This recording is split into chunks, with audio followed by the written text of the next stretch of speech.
It's Salma here, and today I wanted to come on to share with you what I've learned about happiness through studying the science of well-being. It's been super interesting and I've learned some really practical tips and tricks, so I really wanted to come on and share those learnings with you so you too can implement more happiness into your own life. I'm going to be using scientifically backed information to share with you 4 key behaviours that you can use to increase your happiness on a day-to-day basis. The strategies are so simple to implement and they're proven to bring you long-lasting, deep-rooted happiness. So I can't wait to get stuck in. First of all, I want you to have a little think about the things that you think make you happy. So you can pause the video here and jot some of those ideas down, or you can just take a mental note of the things that you think bring you joy. So now you've had a little think, I'm going to talk to you about what the studies show are the things that we value.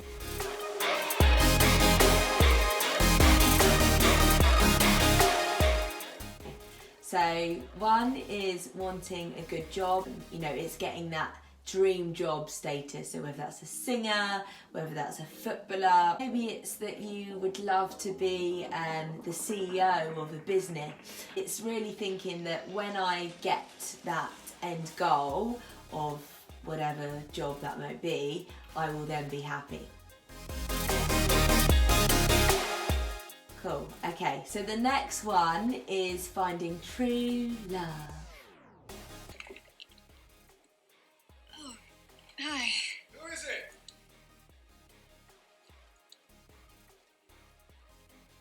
It's carol singers.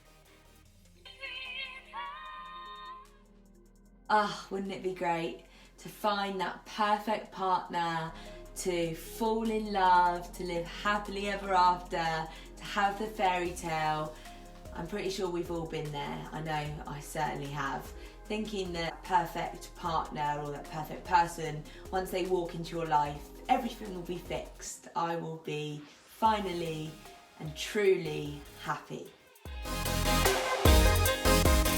So the next one is probably more relevant to those of you who maybe have been students or are students right now, and this is wishing and hoping that you get perfect grades. So when you get when you get those perfect grades, you will finally be happy, and then you can conquer the world and do everything that you set out to do once you get those A stars and those distinctions and all of those top grades. The next one is definitely pertinent, and I think especially, I mean, I'm going to be biased here and I'm going to say for ladies, however I'm sure men feel like this too, but it's getting that perfect body, achieving that perfect beach ready body with washboard abs and a great booty and whatever else that you might dream about looking like. So the next one is all about the wonga. It's getting lots of money, having a high salary, potentially winning the lottery, winning some money, acquiring some money, having lots of money. Have finally got that 6-figure salary check, then you'll be happy. Then you'll be able to do all of the things that you've always wanted to do, buy all of the things that you wanted to buy, experience all of the things that you wanted to experience. Life will be sweet once I get those bags of cash. I'm sure many of us have felt that way. So that one actually leads quite nicely onto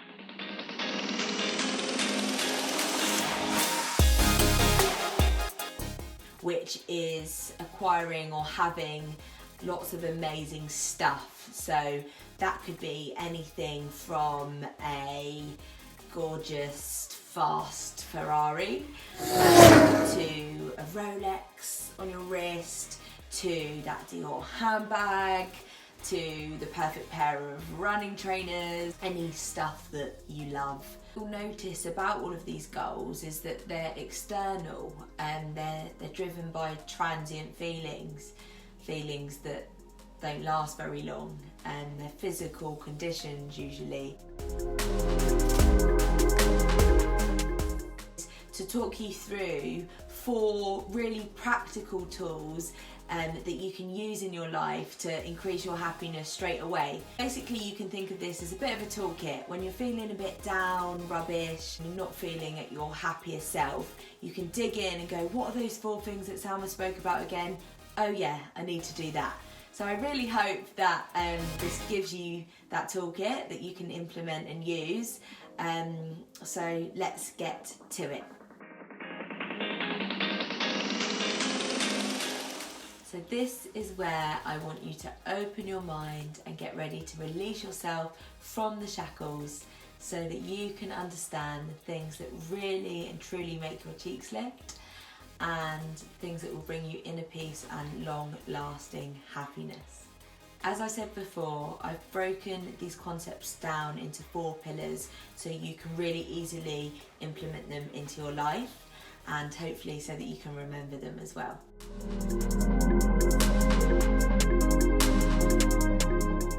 The first pillar we're going to talk about is kindness. So being happy starts with being kind. I'm sure all of us has felt that feeling of like just pure joy when you buy someone like a gift that they love.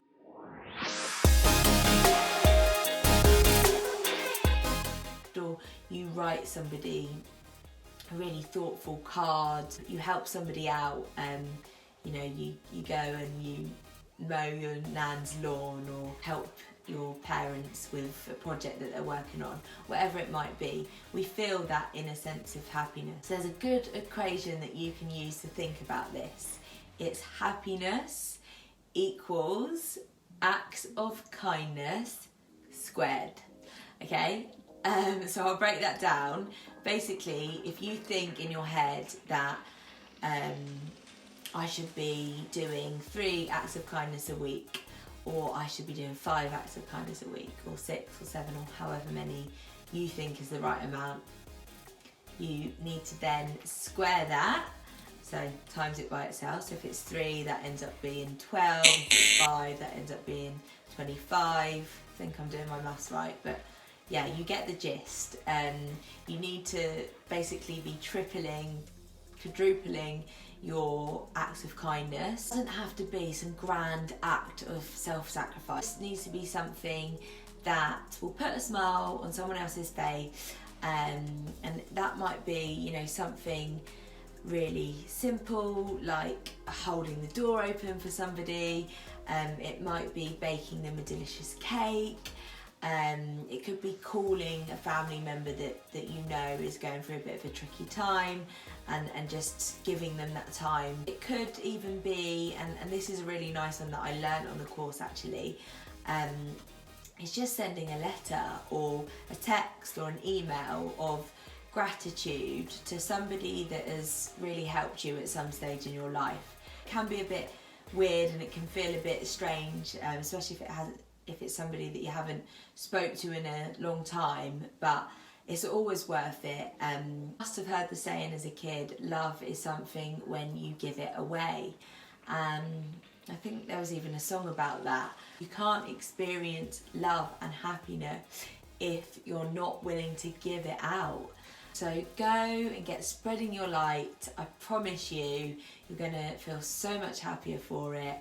And studies show that even up to a month after doing this act, when you recall it, it will still bring you joy. So next up is social connection. This is something that we can get a little bit mixed up with. We spend hours and days scrolling through social media. We get in all sorts of conversations with colleagues and acquaintances and friends even, that we maybe think, oh yeah, I've connected with somebody today, but actually quite often those conversations are probably quite surface level, and we mistake this for having social connection. But the reality is we need to build more real and meaningful connections which make us feel truly close to another person. So really this starts with letting your own guard down, allowing yourself to open up and be brave enough to share a bit of yourself. So that could be your hopes and dreams, it could be, you know, what you want out of life, it could be how a certain situation made you feel.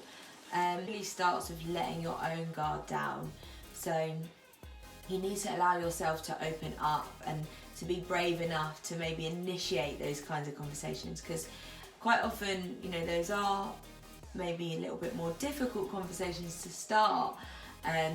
You know, it's easier to ask, you know, how was the weather, or what did you watch on Netflix last night, and that's fine, and you know, that's part of our culture and part of everyday conversations. But I think it's allowing yourselves to get deeper into that. I think you can have those light-hearted conversations, but it's being open and willing to get deeper and to really connect with that human. So, you know, you do need to probe sometimes, and you do need to ask more questions, and you know, it isn't the easiest conversation to have, but I can assure you, when you really connect with someone, when you share a part of yourself, or when they share a part of themselves with you, that really does make you feel just infinitely more happy. Okay, for number three, we have the trusty. It's nothing revolutionary, guys, but it is so important. Everyone should be consciously including this into their daily routine. The effects of exercise on our state of mind are huge. Without failure, every time I get my body moving, I feel more energized, I enjoy my food more, I sleep better, I'm a nicer person to those around me because I feel good. There's a reason why the government, when we were in complete lockdown, prescribed 1 hour of outdoor activity a day. As humans, we are creatures of movement. Fitting exercise into our day is a little bit more taxing now. You know, our great ancestors didn't have the pleasure of ordering an Uber to their door or getting food delivered straight to them. They didn't spend hours and days sat at screens. So yeah, we do potentially have a long list of excuses that we can use to not exercise, but exercising for 1 hour a day, 1 hour, guys, 1 hour, takes up only 4% of our day. Let that sink in. 1 hour, 4%. I don't know about you, but every time before I exercise, I'm like, no, don't want to exercise, oh, can't be bothered, can't be asked, too much effort, you know, all of the above. And then as soon as I've done it, as soon as I've even just left the house and started running or started that yoga class, whatever it might be, as soon as I do it, I'm like, oh, this is amazing, I feel great, I'm challenging myself. You know, obviously the process of it can be hard, and it is a bit difficult. I really struggle with running, but once you've done it, then that increases even more, and you're like, oh my goodness, all of those endorphins running around, it's great stuff. Making exercise a non-negotiable on your daily to-do list is such a great way to make sure you prioritise this massively important part of your happiness scheme. So whether that's a long walk, whether it's an at-home HIIT session, a meditative run, a glorious yoga class, whatever it is that's your preference of movement, just make sure that you're scheduling that into your day.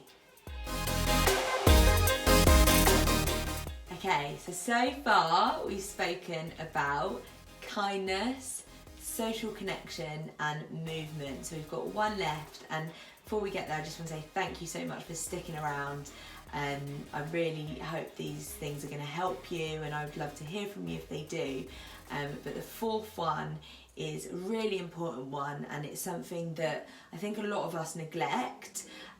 So yeah, make sure you listen up, because this is a juicy one. So the final pillar is igniting your creativity. Don't you just love a bit of creativity? So it's doing something that you love and finding your flow within that. This one might take a little bit more thought, a little bit more work. It can be difficult to hone your creativity and flow when your mind is busy with 101 other things that life requires of us. But it's so important that all of us practice this, as it will become second nature eventually, and this really ignites feelings of joy within. I think a lot of us don't have a very clear outlet where we channel our creativity, and quite often people will label themselves as not creative. I'm just not a creative person. But we all are creative, we're innately creative.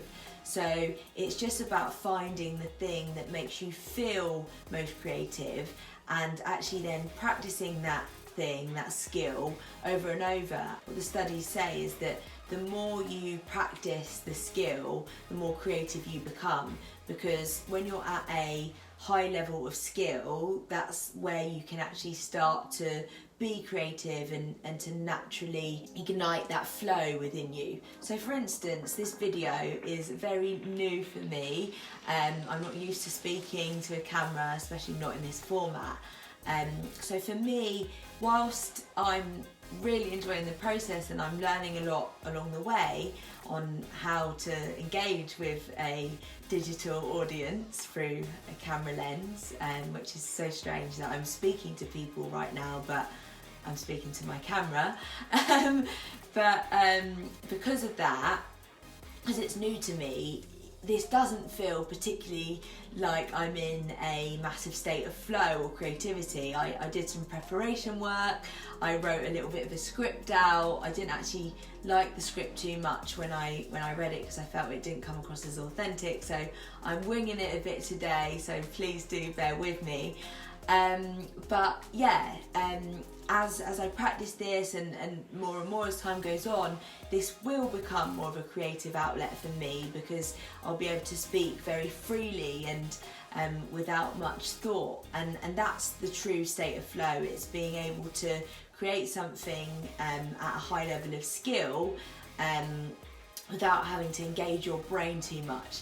So it's that feeling of, you know, when you've been, let's say, sat doing something all day long. 1 minute it's 11 AM and the next it's 7 PM. It's like, oh my goodness, where did that time go? It's when time passes you by and you lose kind of all sense of your physical self. You forget to eat, you forget to drink. So you may need to try out some new things to really start to get those creativity juices flowing. It could be a number of different things. Let's say you love cooking. It might be trying out a new delicious recipe. You might want to try out some gorgeous new sourdough bread. I say that because I tried that myself recently, and I would highly recommend. It was so good. But if you love the sound of a particular instrument, why not give it a go? You know, YouTube now is our free online teacher, and you can learn anything on there.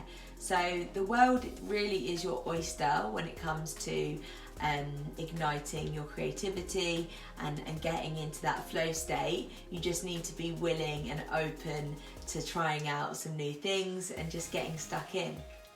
So to finish up, we're just going to do a short recap on what we discussed today. I really want you to think about these things, remember these things, and whenever you're feeling low or down or sad, or when somebody you know maybe isn't feeling their best selves, you can share these tools with them so that they can ignite their inner happiness. Material and external factors don't lead to prolonged and authentic happiness. And there are 4 things that you can use and literally implement right now, which are scientifically proven to boost your happiness levels. They are: carry out an act of kindness, connect with a fellow human being, get your body moving, and ignite those creative juices.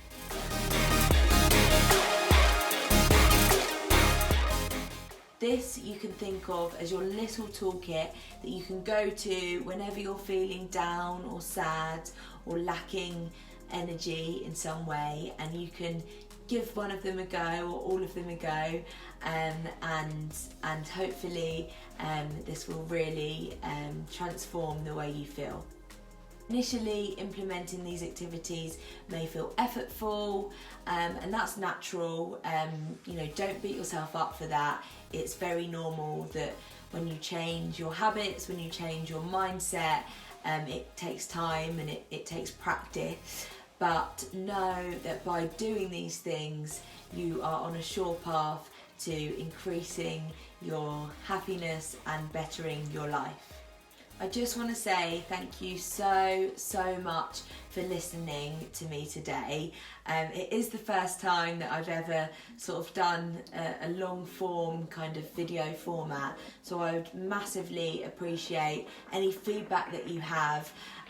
Positive, negative, I'm all ears. As well as your sort of first act of kindness, if this has helped you in any way, I would urge you to share this video with your friends, with your family, and with anyone that you think it would benefit.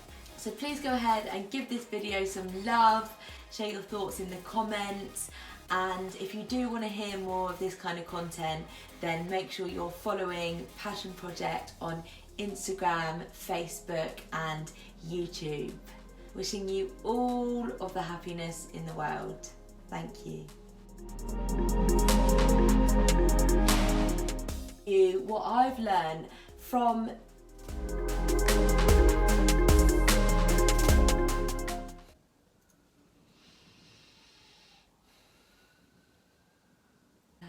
Nan's lawn, is that right?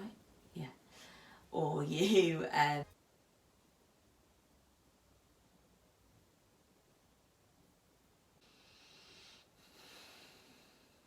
able to. Alright, Al! So this is where I want you to open your mind and get ready to release yourself. This you can think of as your little toolkit of tools